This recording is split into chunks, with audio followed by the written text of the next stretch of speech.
Nasiaba we are money we are seeing never more. Muntio 100.7 Munya suna muntie.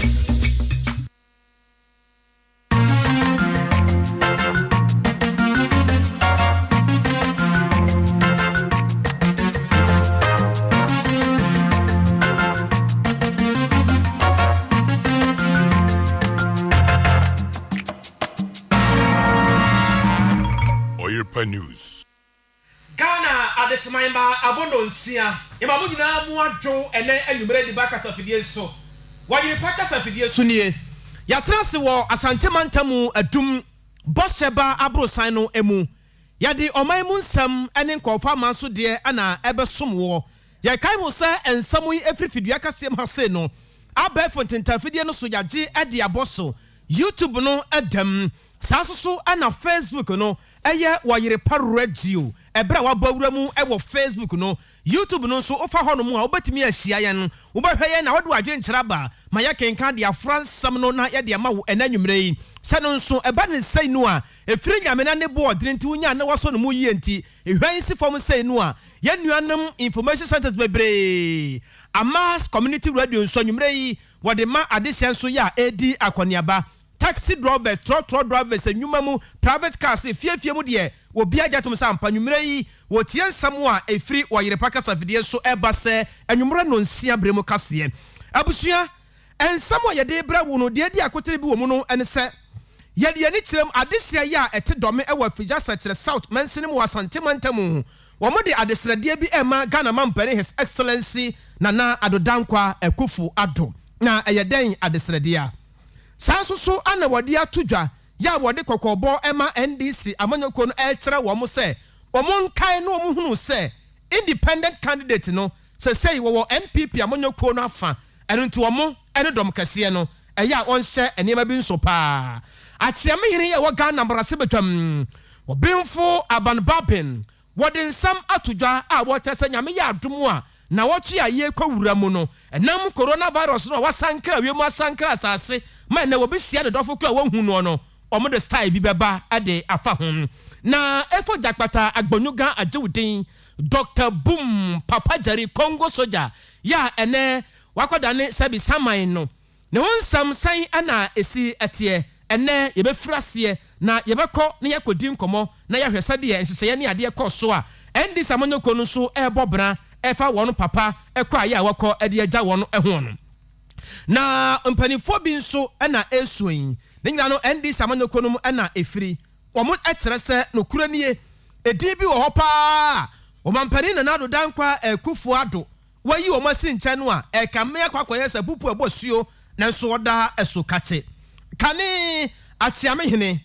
abugina po ena ode nase ema mampani Nana Adodankwa Ekufu Addo se wabonedin abusuansam no doso anwumere yi ana mede besom se nonsia brem kase wo Oyerepa ya live e wo Facebook anwumere yi eno ntubetimi ahweye na wode wadwen kyeraba ma ya kenka de afra ensam no na ya de amawo Korea nie ona bo response kwa me boga frempo akuafo chefa omo ya dwuma no kama e de amamen ama prison so anwumere yi omo piapia nema tum e de amamen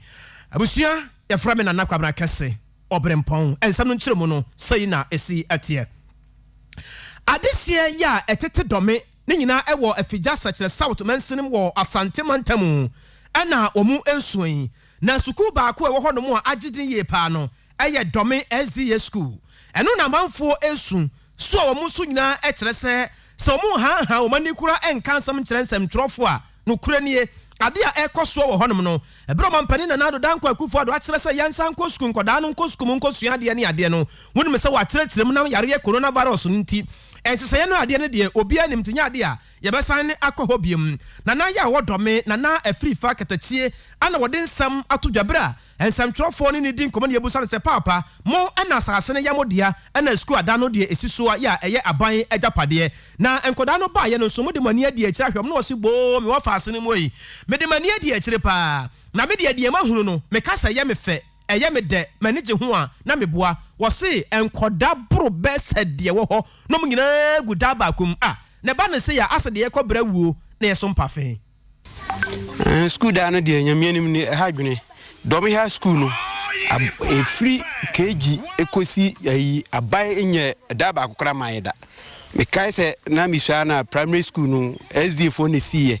na Jesus no mo eto so nti ho na manfo no na boa kakra efiri ho no no abai emwa nti na mo hu school no nature no a hu se sa na etie enye papa nti esresa abai we de omo madina na nurse ni kg no omo mepe dabi emane mfo mu man dan mo tutu basa nchance no liki anam se na Jesus no e ho na newo ena omu esi fofora eyi okọ ho no muntie ma kg fo nso da bubuye no nam se o man ni ahoden a ye besi dan foforo nti na edo makogum sa tesra ba se na dawroma o meboye nana afriye katachie wono ena ye wo hene e wo dome na dome we no e wo afigya sechere south mansini mu e wo asante mantam na enu achi assembly member ya wo dome amenase electoral area wona bo Shadrack Ejebuadu woni samtwofo edin komo amono so ka sansem yi COVID-19 ni school ho sem no oba se dome start freedom oba dome a especially KG for no kranketwa no pa baabi a omuko school no kwasem ni nyame anim ani enyan se nkra no wo school mo kra na se ensuo mu na kakra bi a esese nkra ne pon because we behwe dan no structure si ho na nkra nketenkete a omo kindergarten etimu na anodin it is school some so a problem pa ko primary ho so the same thing e dan nkra ne timu so ade no emu nyina tutu nti e be stress aban ti say ya wabie kwan say yenko school no omontwe omanimra mehwe dome ene amanase okwa amanase a primary school ho empoma ne ade enyina tutu JHS okra ade na ejinsem kra nti mi community ni mienu nyina no school sem no your problem ho especially dome kindergarten ho ne de hono problem no so pa ye animu ya asaban timi ba na obehwe ma ya ebeboa ye pa na usa ba kuronim na how bebere sa okuronim even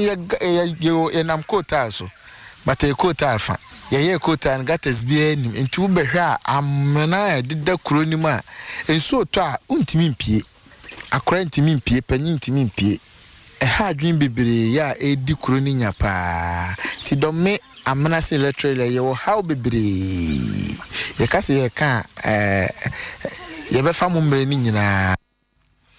we eye assemblyman ya owo dome amena se electoral area honorable Shadrack Ejebuadu ebra Oyerepa first central bo pinu a wode sasemo yi eto yanim afa ye kwa Ghana embrase bedwam nanu ada ana ye to aba eyi achiame hene ya Ghana embrase betwam onabo aban sumani bapin na wono ena ya achiame hene e Ghana embrase betwam na enedai ebra wotena se na nkomotwetwe ekwakoso ano ana trane ewo edom kase no afam onabo Frank ano dompre wono kwa na yeze embrase betwam de ma adehie ya won sawam adoagiri wode ensam tudwa ana wotwe speaker adwen asiso se na nsan NDC amonyoko no eda subia dia wakase na niche ho a na woboa ena omubusa ne se ede asemwa ana wo kyerkyere mu se asem nyina tentene ne tietia nyina ne se na anu ada ya ekoye 137 a na fomina MP no eja asiama na yenya hu baabi a obeto na aba ede akono a etire no woda no ho ba he ka se omusa wogina se kontrol kro manamfo no ato abade ama no ama onya ne mugidie de na enso so no de obekọ NPP amonyoko na afa sade ebe ya niam betimi akoso Ghana mrase bejam honti ya ye sade obi ehunu se ampa yewura asiama wakoka edom kase no ho amoma doso asene NDC amonyoko no na enso NDC amonyoko no fira sese wo kasape na omo pese omo trese masa adene 137 sa no moka ana abanba me ka kire omo se masa munya study ma mokra ne mo nipadua pa munya careful efiri se Ghana hase no munimde munimumra munim de akoso ya to aba yesi Ghana fo anam na fadie na mo kyerɛkyerɛ no ɛde pa na mo pesa mo kyerɛkyerɛ no yentie no I am employing you to advise my colleagues to refer to us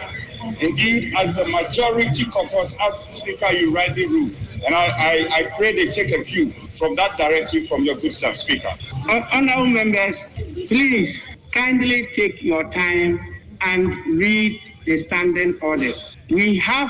parliamentary parties in the House, 2 parliamentary parties with 1 independent member. The independent member opted to associate with 1 parliamentary party, and he is only associating with them to transact business. So when you add the independent member to the MPP parliamentary party, they two form a group,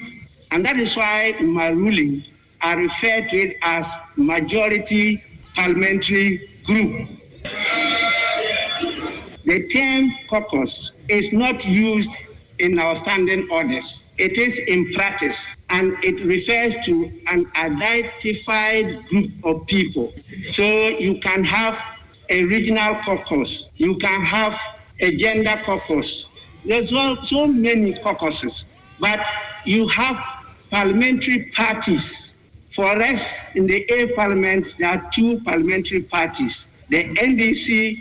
parliamentary party, in your constitution, sometimes they refer to it as parliamentary wing of the party, and then the MPP parliamentary party. But with the 1 independent, they form the majority parliamentary group. I don't want any more confusion on this matter. Wey Ghana atiamehene onabo aban babe na yete nka no ochre ndi samanyoko no se omuni omuhuni fese se ne de obi ahudodo ana obi nso ahukuma no na owie na na ode to aso ana wo tre se enam se yare coronavirus no abanti no nyame ye adom na wotwe ayekwura mu no samrasebadwa no eba asetena sɛdeɛ nyinaa yɛnim sɛ ne yakɔhu dɔm kɛseɛ ne dɔm ketewa no sɛ wɔtena se na dɔm kɛseɛ no ɛte ne nifa so na dɔm kuma no so te ne benkum so no yare coronavirus no aba na no ada kora no wote sɛ na mpanifo bi kora firi seɛ ɛde adwenkyerɛ bi ɛba sɛ ɛbɛyɛ a nka mmarahyɛbadwafoɔ no nyinaa no yɛhwɛ na afei so yɛmfiri wɔ mo nhwɛ sɛ ɔmo wɔ bi anaasɛ ɔmo ni bi ya na mmarahyɛbadwafoɔ no bi kora firi ase a ɔmo sisi ɔmo tiri ase kyerɛ sɛ saa deɛ ɛbɛha adwe paa adeɛ no so yɛ wie nso a na wode abɛkyerɛ mpanifo ahu sɛ ampa meyɛ bi no menya A anaasɛ menya B menya positive anaasɛ menya negative ɛna yɛbusa ne sɛ no ba na mo ba o sɛ no so mbɛfira adwuma sɛ yɛ adwuma no anea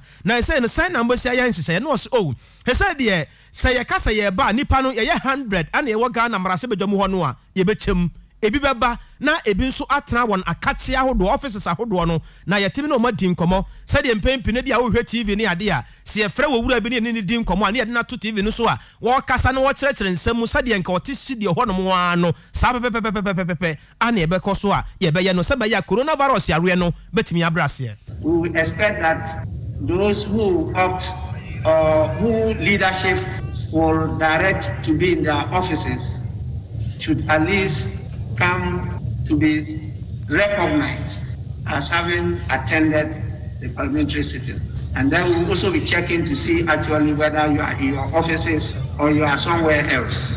You must attend sitting. By this time, the sitting is not only restricted to the floor of the chamber, but also in your offices. COVID, once again, is real. COVID is deadly and is ravaging the whole world. So honorable members should take it very, very serious. With this, I'm tempted to adjourn the House. Yama yanimre na yama yanina ho pa afiri sɛ coronavirus no ɛwɔ hɔ obi ka kyerɛ sɛ ɛni hɔ a na ɔdaadaaw yɛdura manfo nso a na yɛaka yanom ewiase ya yɛbae emu nneɛma ɛfɛ nanso nipa amedi kyɛbi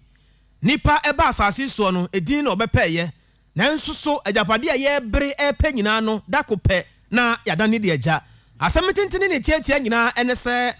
deɛ wɔde NDC amanyɔko no ɛbaeɛ ɛyɛ papagye nanu ada ana okraya a woti nananom ɛwɔ ensie do na sɛyi na ensesɛyɛ ɛne adeɛ esitie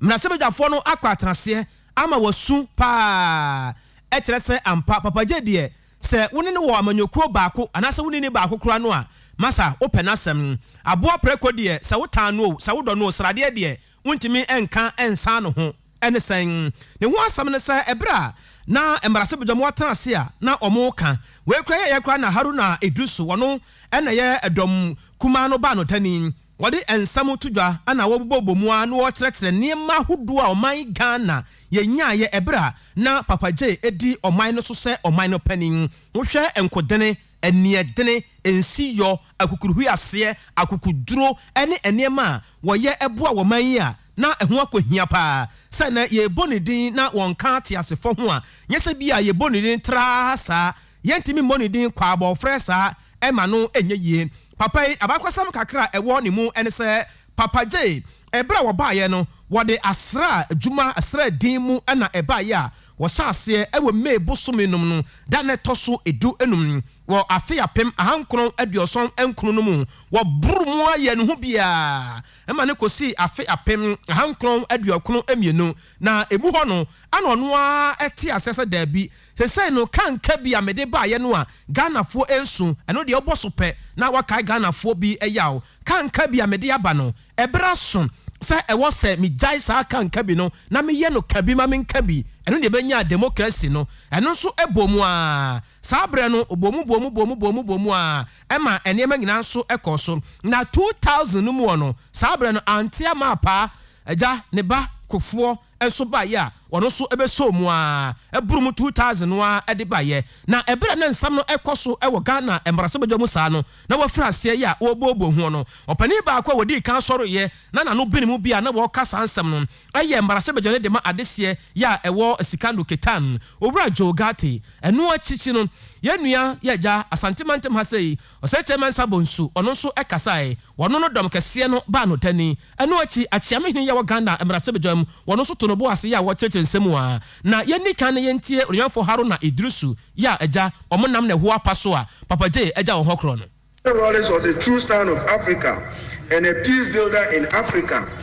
Ghana under his leadership was the first African country to move into Liberia to stop the carnage during the civil war in Liberia, then to Sierra Leone and Guinea with its own resources before the international community later came in with support. Under his leadership, Ghana was in Rwanda during the genocide and remained there even at a time that the international community, including the United Nations, withdrew their personnel, all in his quest to save lives and to contribute to the stability of Africa. Today, Ghana is an oasis of peace in a troubled West African sub-region. Our democracy continues to chalk successes year in and year out, making us the beacon of hope for constitutional rule in the African continent. The credit for this rare length of political peace and stability with concomitant economic growth goes to the extensive and all-inclusive consultations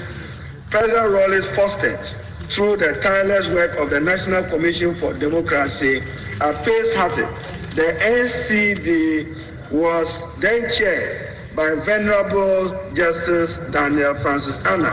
who subsequently became the first Speaker of this August House under the Fourth Republic.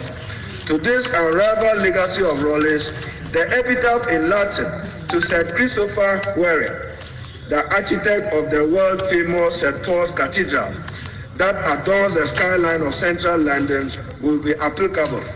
as far as the institutionalization of democratic governance in contemporary Ghana goes. That epitaph goes, if you will seek my monument, look around you.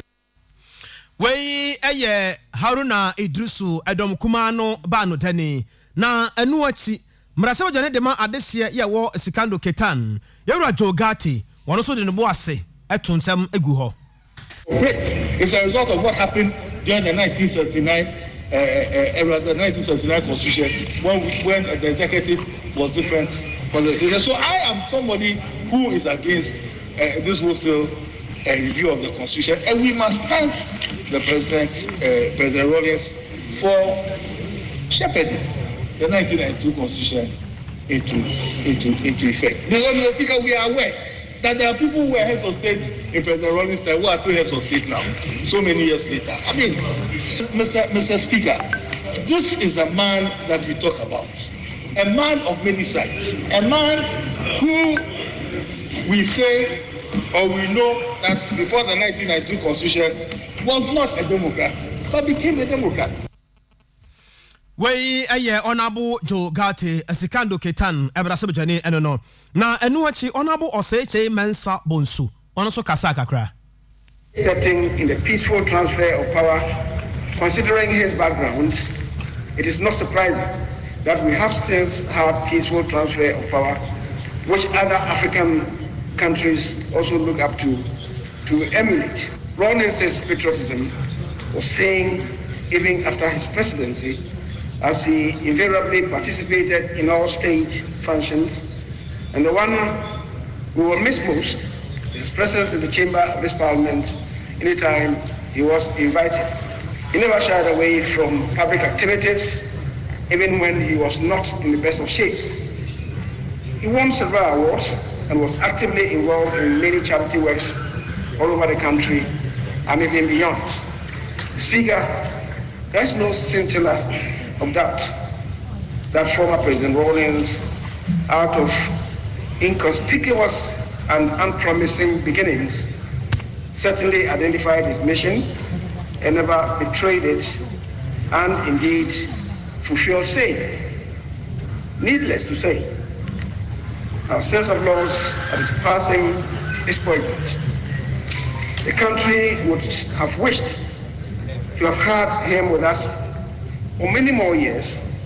but we are indeed grateful to the Almighty God for enabling us share in his very impactful life.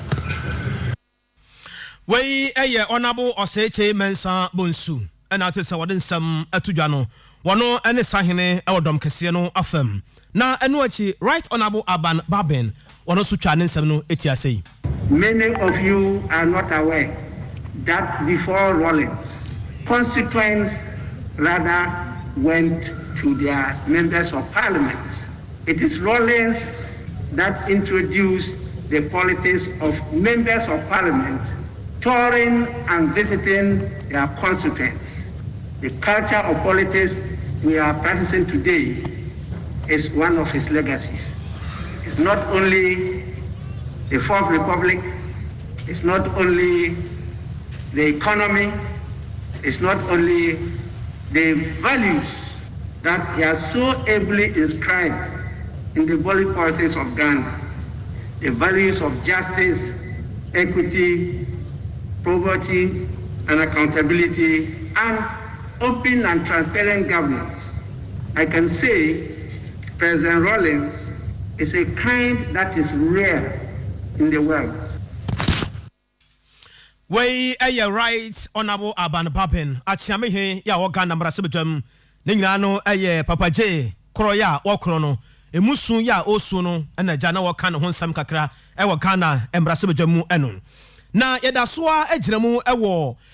mrasebedwam ho no mu na ye giramu NDC amanyokunum sahene edema edom kuma no Haruna Idrisu wode nsam atudwa ebre wone nsam trofo edi enkomo woga na mrasebedwam ne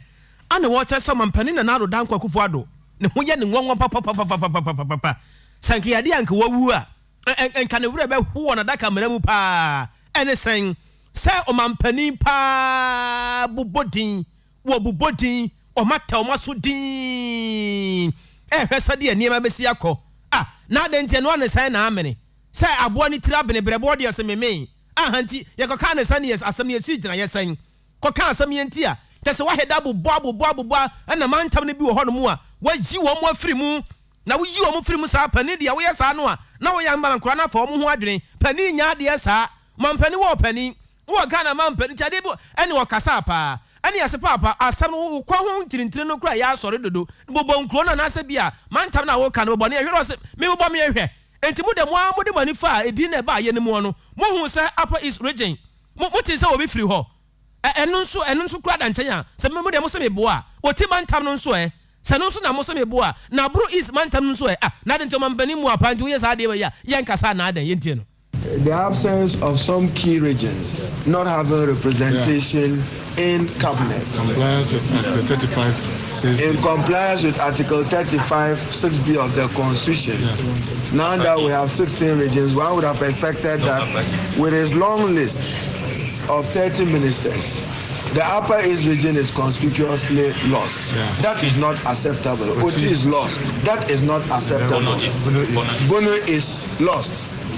He must carry the country along. He owes it to unite this country and to recognize talents and the human resources of each region of Ghana. And then also gender compared to the present Mahama era. President Mahama probably, without saying it, did better. So this ambiguity of a Ministry of Public Enterprises, every ministry itself is a public enterprise, and they are on their own. And don't forget that each of the public enterprises are run under ministries. So it's a recipe for confusion. God bless. Thank you very much. You are done.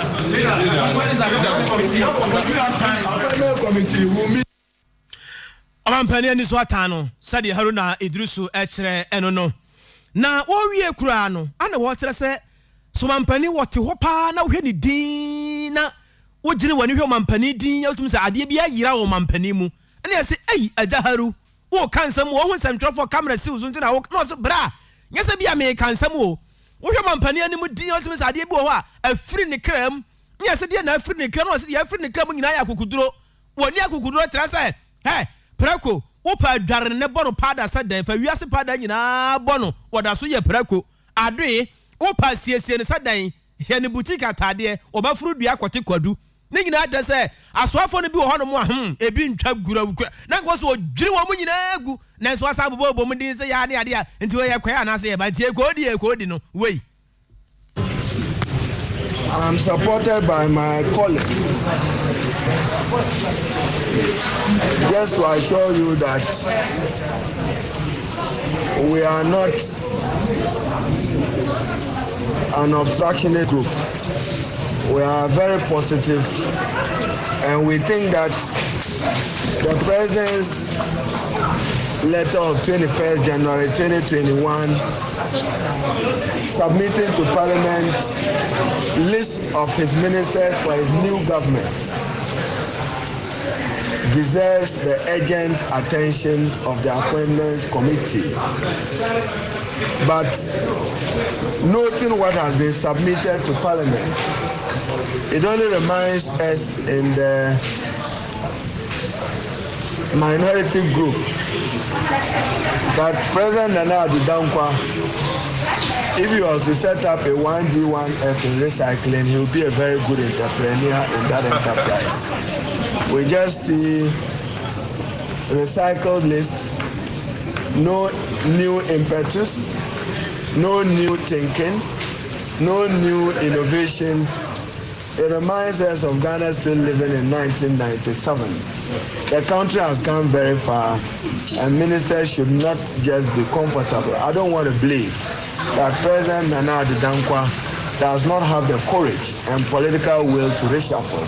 because you all witnessed what happened in the last 4 years. He just couldn't do that. And even at an opportunity of change of government, he doesn't appear ready to do just that. So there's no new impetus, no new hope. And as I've said, we've just seen a recycled list.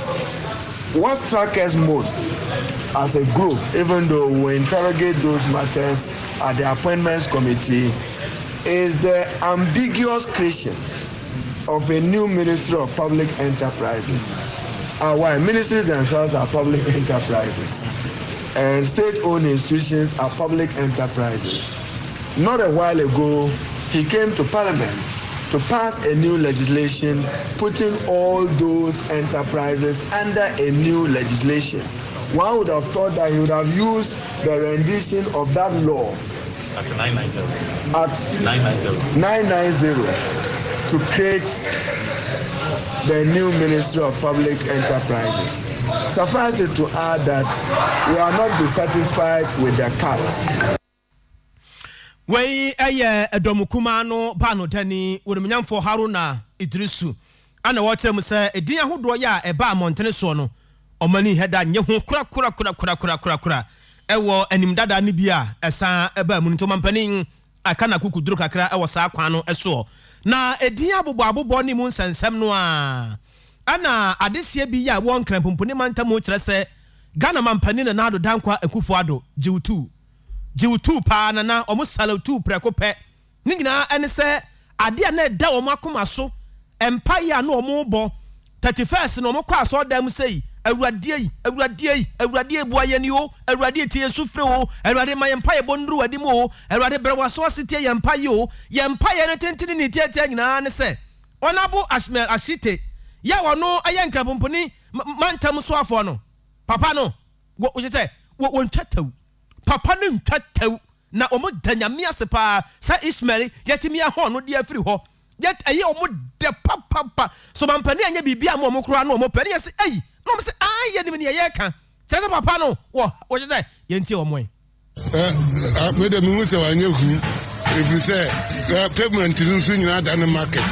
the Bodia dan market una ma onya ba bi fa e tinku around into a second of force city council chairman nan ko mu ye bibia nan ki emu say yes o ye adwuma ba ye hu ade bia wa ye into onko baba ambrem on the me haso na council because it's that mo pedin the radio anti osesa no because wo hwema getakra regional minister wanya adwuma o ye adwuma pa aka pipi ke lusu o getakra ntimi de madwe ne se na nasesa na wasesa no and we like to na ba no de no se obebo adwuma ama 2024 MPP be wini e wo getakra sesa no if say ono ansa ya ntine nka from minister no ya ntine nka kra se no ba fu be no kwa nim se ono ye getakra minister me kra se sa na minim no ya no mo ka se is you voice be say na nansan fa na no aya ade ni adom bo ni di ansa mu say say on na ye regional minister ntia say na djuma na nso ni into asesa no aye wa anya djuma in a sense say bibiti say sa gata ya yi sometimes anya so omutwa to ebedu rainy season ansa na omo yim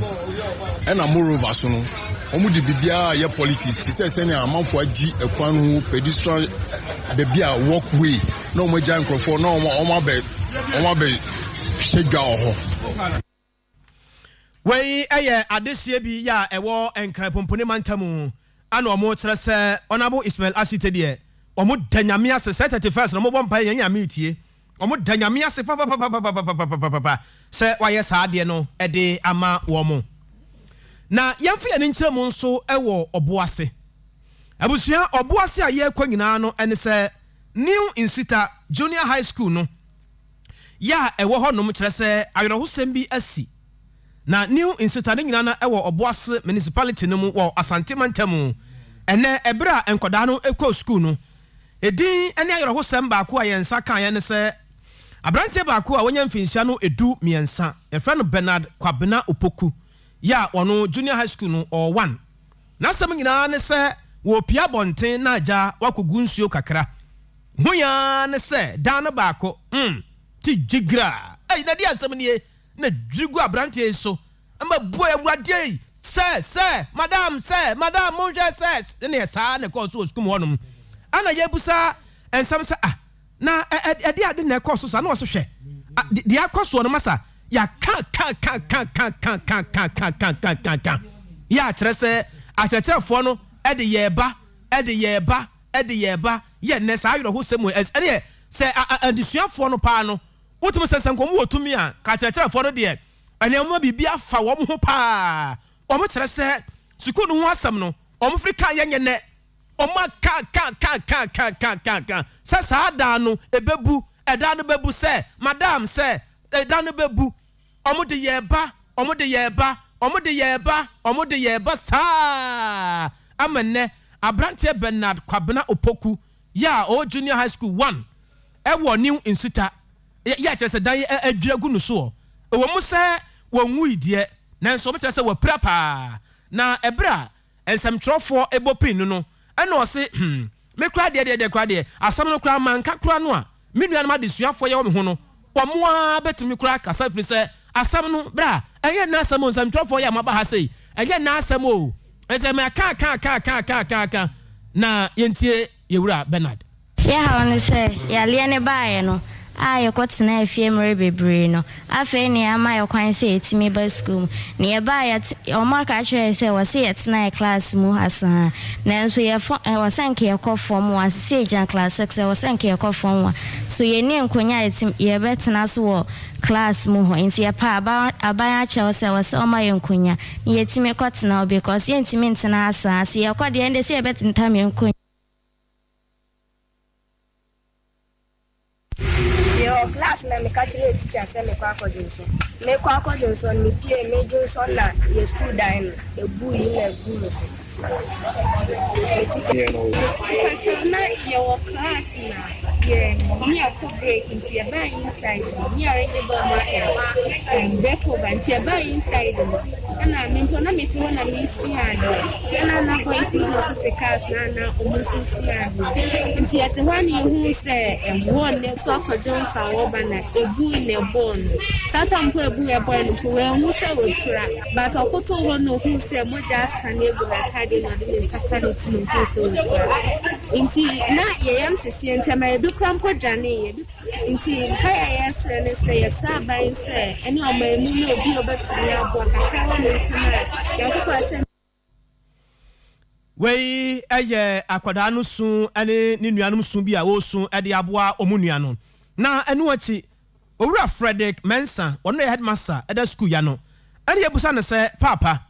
ne ye atie ni o asam no ankasa nkoda ne se o maka tere wasa da no munwini ngu na nya awudi ebedi mutim mutire ho timata so saa mo amuwa esemba ne sen yantia sem papa banyame adum se odi ye ho fofie ene se me officer na meti se enquantum say edana bu we do na say just a classroom part be the most decision ni na crowd office am na tiko no pa akranka we need them no trim from when you no break from our trim na science enti na say me Russia crowd government hospital me dey call you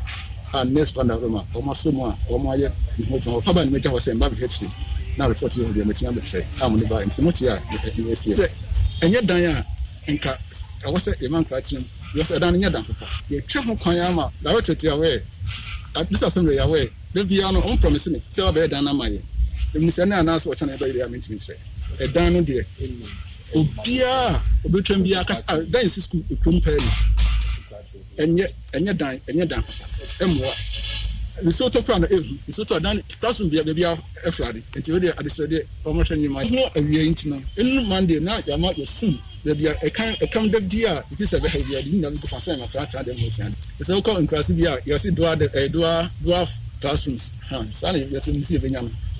The more is no beer, it is in your hot media. That's not it's here and what you sense. And then yes, no, it sounds in the river. You can try say, well, say, move and wait on a buba demois. You can come to if you can do, but in young father, a good word today. And you may see a South classroom, so 3 rooms, and say 3 windows. I only know tonight. You know between and then you know what you come. So you know before.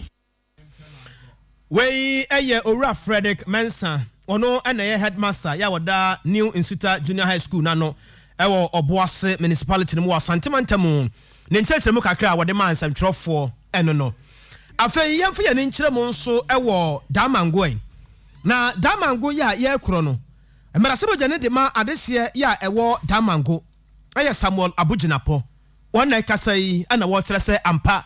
efiri nansa ne ba no de na ni gusu fe ya ne se gusu fita ya wo sere na asɛm nyina ene sɛ ɔmampani na nado dankwa akufo ado akyɛ ama naso no so sɛ wɔnkɔhwɛ nsase ana afɛ so ɔdomankoma akyɛdeɛ ya wɔde akyɛ ye ne a ɛhyɛ asase mu sɛ tam no wɔno na ɛhwɛ so ɛbere a sɛ yɛtoto na no wie na sɛ otimi firi mu fi sɛ nkunimdifo a na bibia kɔso ɛde ama no nti na yɛwɔ hɔ a ɛbɛten kenkran samtwerɛfoɔ mu wɔ hene o mommran na ɛbere na wɔne samtwerɛfoɔ edi nkɔmmɔ ɛwɔ Ghana Marasabagya mu no ana wɔtrɛ sɛ nani agye papa na wɔda mampani na nado dankwa akufo ado ase pa sɛ ne wɔkɔ masalachi a ɛne ɔbɛbɔ mpa ya ma na nado dankwa akufo ado pa sɛ Allah mana hoɔdene nyansa apɔmɔdene ɛne bibia mu mampani ama ne wura mfi no wɔno nso mampani ɛnsa nsi fam da ɛkwan bia so no obɛfiri na adwenem dwuma aboa Ghana. A lot ahead of us as a country. As you can tell from the list, it's a combination of young and old, a combination of experience, and Some women are involved, and very national in character. So I think the team the president has put together is one that I believe can assist him in delivering on his mandate and his agenda for the second term of his administration. He's nominated me to be minister responsible for lands and natural resources. As all of you are very much aware, that is a very important ministry in our country with a lot of complex issues, and it's always been since independence. The issue of land administration, the issue of forestry management, the issue of the very controversial issue of mining and all of that. And I believe by the grace of God, if I'm approved by Parliament, I should be able to offer leadership at that ministry to bring all the resources and all the actors in that ministry for us to be able to chart a path so that one, we can deploy land as a tool for national development and not an obstacle to national development. Investors can come into our country and na NPP amanyoko na de CM panifo tu ahene ne asi ahene fo ya ewo otimantam nu ana omo kire se ade omo ni naso ana omo nsa aka ene sen omampani na nado dankwa ekufu ado ofura se ya wo bobbo din de wa bobi papa na ade ba ko a wo boy ya omo ni age ho pa ene se eye yewura Joshua Makuba ya wono ana ya boni din se tutu na no wie na se wotimi di nkunimu wo anototo no mu a wonko ye oti mantam no so afo na mo tese papa we sabia mu wo mu se wadidam ya wia kase no kra chechire mu de kire wo mu se wadidam de nanso na adwene mu pa se e kase wo bi nim nyansa wo bi nim ngoma wo bi asua de no betimi adi ni pari ma kwasama na yeyi a bra anya se bi ate aye no mu kan oma yade baba omo bo mampani abaso na opani a woni samtwofo edi enkomo no ana wo kire se omo de omo nimni a omo ka efise papa no oma so na hwe oma tari na hwe oma woso no hwe sampa ni mu odu na wodini je ba bia no a wo brane owura Evans ya dapa na ni samtwofo ekasai how ne de e be fine because oni obi eye adwuma echa apenti no say obi simu mu a na atosi na so enam say MPP amayoku ye wo qualified personnel our boss we mu ntino em say wa fi mu ya wo kwa aban ahwe ya eye oti region there ya benya obi amana ati na dem amaye enti em fa how bebre emre emi hu no na misha em say niema hu se na no sebio na eni ho pa kuni ho enti meti aka say ni nko bebre mu sa na sada ba niema hu ni se eye ne nko bebre mu na odinya asa how no no wa mana esi no sa ya be na esi no kwan I'm say yes na obeye regional secretary yeni bu adwuma papa nwirem be bia bia makobia no dimechi no ho den papa yi ogidie wa wemu se adwuma le de na do wa ya de papa me bona paso se obi a wadi dem kafra na do atinya ma no tumi se bi origi nyina ono na si ono na do no ena mu ewo ho no na enam se bi ni na tuma yenti no ogidie wa wemu se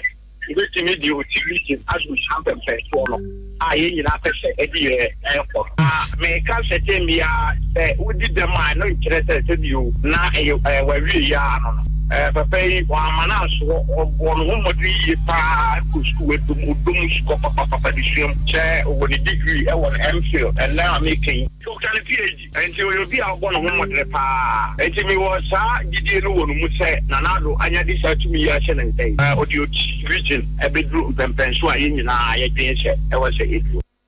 titrani ewo otimantam no mu ana woni samtwofo edi nkomo de sasemwe ema ye ne din ene Evans yaw dapa na omo kire omaniso ekire se owura Joshua Makuba obetimi aye adwuma sabi nipadua no na edidemu a na adwene de ejira ho pintin ya ebetimi aye adwuma boa oman Ghana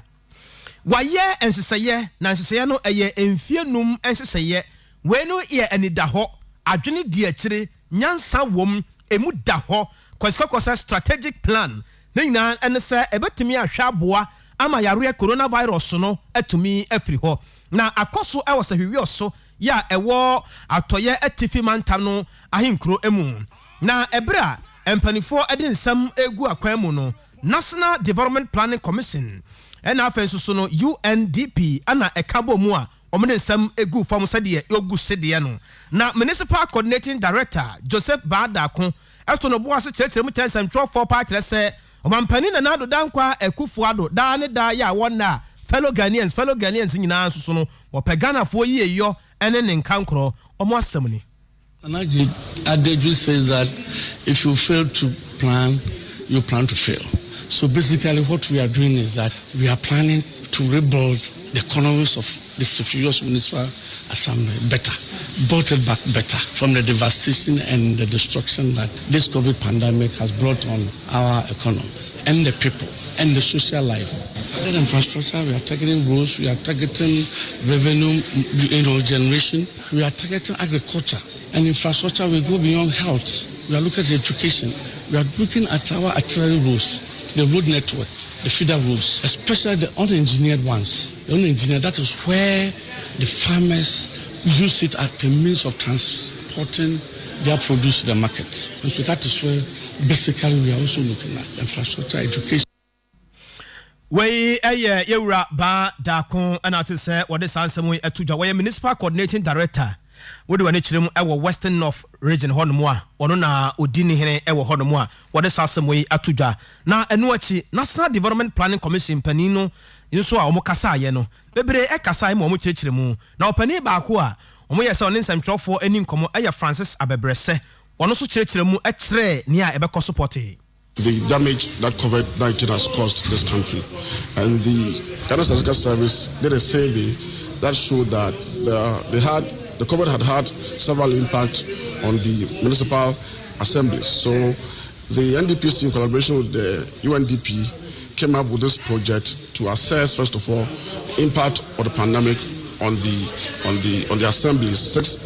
selected assemblies, which was finally made to 5. So we also been one, and also to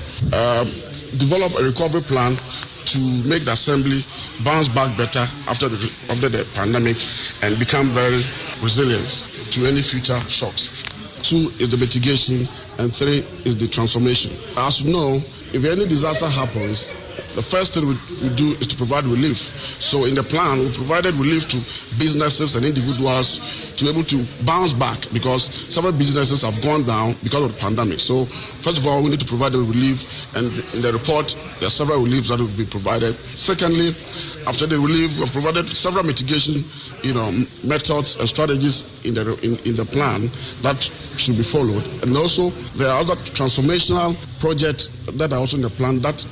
is more of long-term activities that can transform this municipality.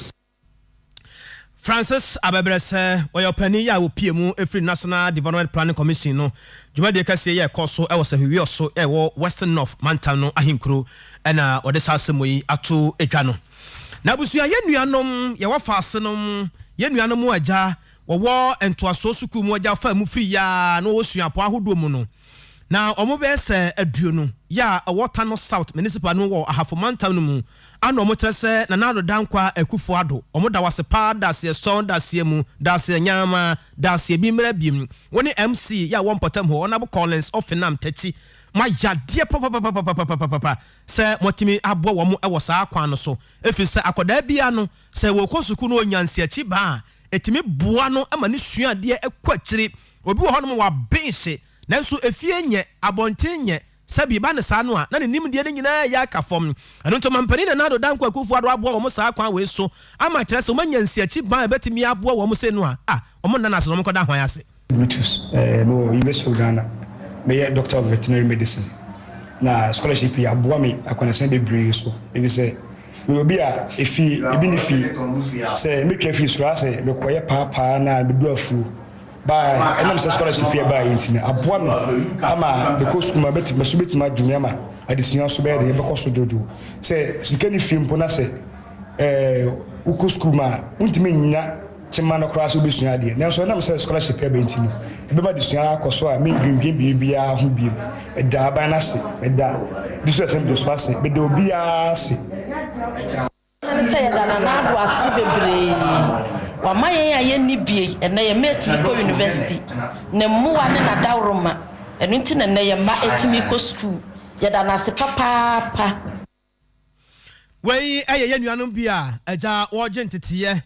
ewo suapo ahodo mu ono be se aduonu wansam ne wani so ya wode kyereye no na enu achi MC ya wonpotam Collins of Namtachi okasai MPP aban ya mampanyina na ado dan kwakufuado na ni so ade hunu nyina ne se eni se sikasem esi Ghana ni babia ho kwan wa abra opposition anwo enti scholarship secretariat memeti ni din a che the Ministry of Finance. I began my first degree somewhere 2002. My scholarship, so I call my master's for Holland. The call secretariat or call nebra, mama bamboo in a jai. Say no, I'm paying another damn for buy. Remember, I decentralize it. Say adana one crime there na so unhia so be crime na wakwa application baby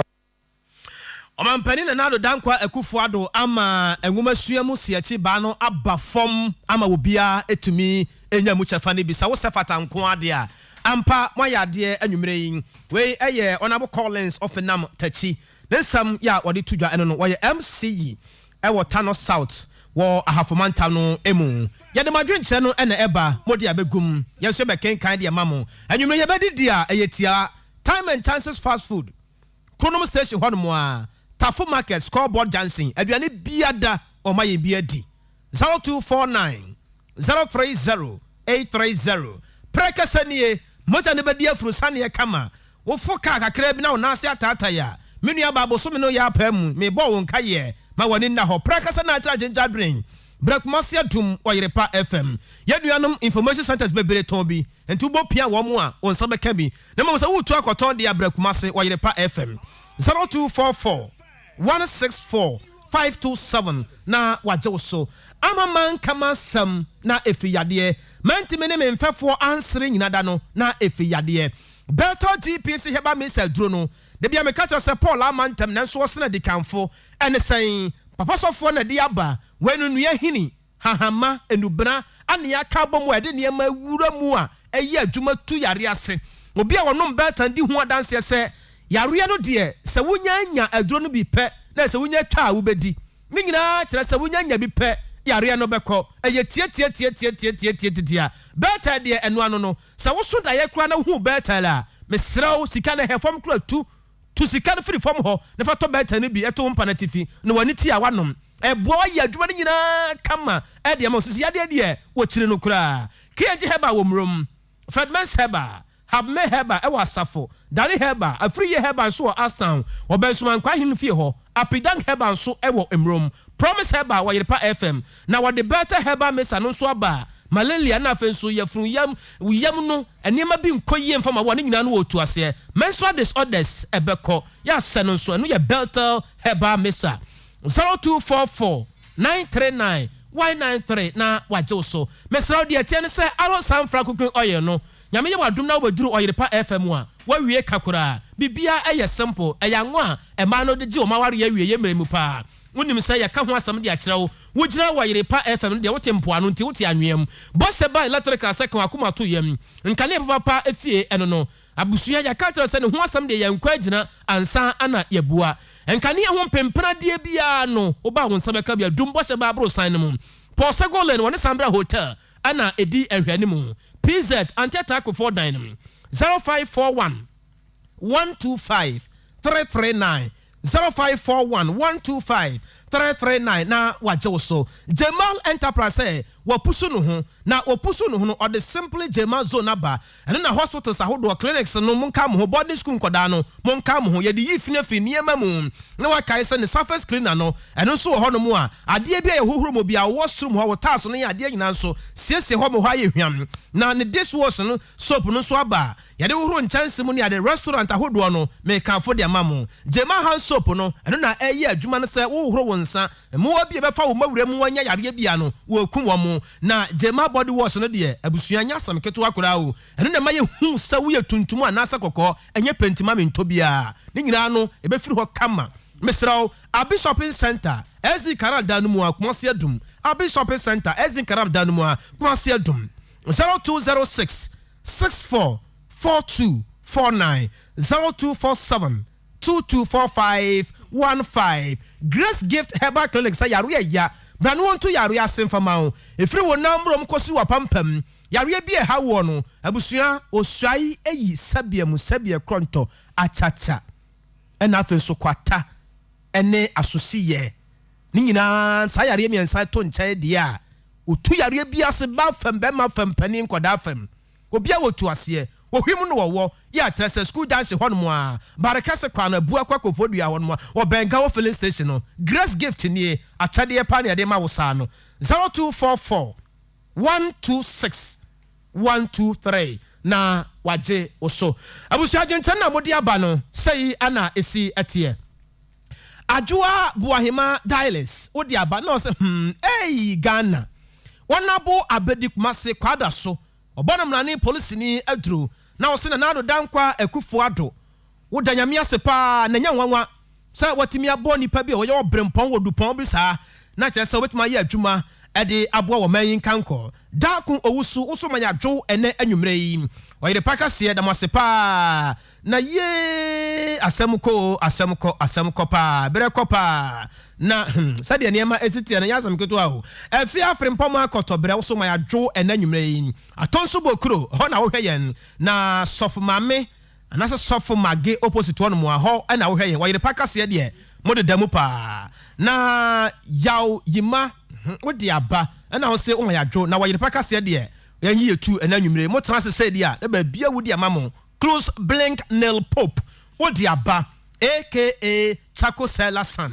wodi aba na wo se ampa ededam eno Mary store ewo Kronom Afrancho Johnson Jamson wo so ya dwo bo he Charles Mami Hanna na feso Christopher Fufu Azeman teacher constitution wi amoase mo nyina so modie ebai na Richmond Korea na de abusuya na ne hotia wa mre ya ba na yase yi Oyerepa FM 100.7. This is your station, Oyerepa 100.7 FM.